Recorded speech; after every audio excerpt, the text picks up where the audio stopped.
এটার বিশেষত মূলত আমরা যে একটা বিফের বিভিন্ন রকম কাট থাকে এবং আমরা তো নর্মালি জেনেরিক যখন আমরা মিট বাসায় খাই তখন তো জেনেরিকভাবে নর্মাল মিটেই খাই, তবে এখানে একটা বিফের বিভিন্ন ধরনের পার্ট থাকে এবং বিভিন্ন নামকরণ থাকে এবং এক একটা অংশে কিন্তু টেস্ট এক এক রকম। ওই স্পেসিফিক টেস্টগুলো দেওয়ার জন্যই মূলত মিট ফেস্টটা করা আমাদের।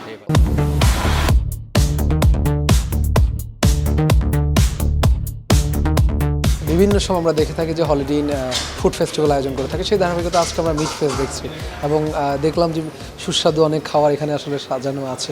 এটা আজকে উদ্দেশ্যটা কি এবং কি পারপাসে এই আজকে যে ফেস্টিভ্যালটা একটু যদি বিস্তারিত। জি, আসসালামু আলাইকুম, গুড ইভিনিং। বেসিক্যালি আপনি যেভাবে বললেন আসলে সারা বছর আমাদের কিছু না কিছু অ্যারেঞ্জমেন্ট আমাদের গেস্টের জন্য থাকে।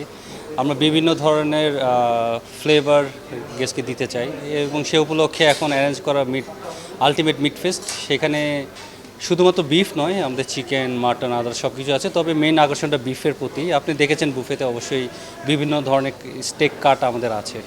তা আশা করছি আমাদের গেস্টরা এগুলো পছন্দ করবেন, কারণ এটা 4 দিনব্যাপী একটা আমাদের মিট ফেস্ট। আজকে 6 তারিখ থেকে শুরু করে 9 তারিখ পর্যন্ত।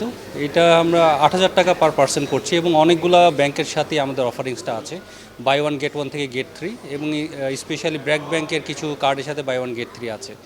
এবং আমাদের মিটগুলো মূলত জার্মান বুচারের সাথে আমাদের পার্টনারশিপে আমাদের এই অ্যারেঞ্জমেন্টটা করা। এবং শুধু বুফে তাই না, এখানে গেস্ট যদি চায় সুইমিং করতে পারবে, এটার সাথে ইনক্লুডেড থাকবে।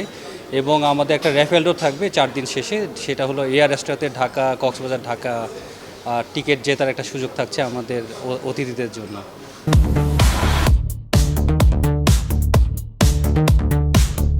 বিশেষত্বটা বা আপনারা কি ফোকাস করতে যাচ্ছেন?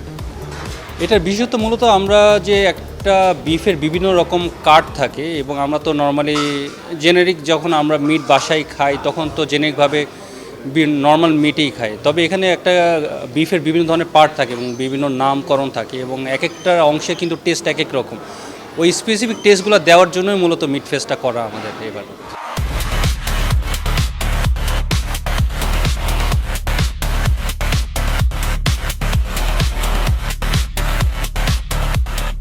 এখানে অনেকে বিদেশি রয়েছে, তাদের সাথে আসলে আবার বাংলাদেশের মানুষের সমন্বয় করে এটা কিভাবে আসলে করছেন? বেসিক্যালি আমাদের সব সময় মেইন আকর্ষণটা থাকে হলো বিভিন্ন রকম ফুড, সেখানে শুধুমাত্র লোকালদের জন্যই না, ইন্টারন্যাশনাল যখন ট্রাভেলাররা আসেন, এটা আমাদের মেনুটা ওইভাবেই সিলেকশন করা থাকে যাতে ইন্টারন্যাশনালি ডিফারেন্ট ফুডগুলো গেছে এনজয় করতে পারেন। সেক্ষেত্রে এশিয়ান, আপনার কন্টিনেন্টাল, ইন্টারন্যাশনাল সব ধরনের ফুডে আমাদের এখানে আছে, তো সবাই এনজয় করতে পারবে। যারা অডিয়েন্স যারা আসবে তাদের উদ্দেশ্যে কি? যারা আসবে আমি আশা করছি ওনারা এখানে প্রিফারেন্স করবে এবং আমরা কিন্তু ট্রিপ অ্যাডভাইজারের নাম্বার 1 ইন ঢাকা এবং 823টা রেস্টুরেন্টের মধ্যে আমরা 1 নাম্বার আছি বর্তমানে, এবং এটা অবশ্যই গেস্টের প্রেফারেন্স অনুযায়ী আমরা 1 নাম্বারে আছি এবং সেটা ধরে রাখার জন্যই গেস্টের জন্য ভালো কিছু নিয়ে আসে এবং আশা করছি গেস্ট এটা পছন্দ করবেন এবং ভবিষ্যতে আরও আসবেন।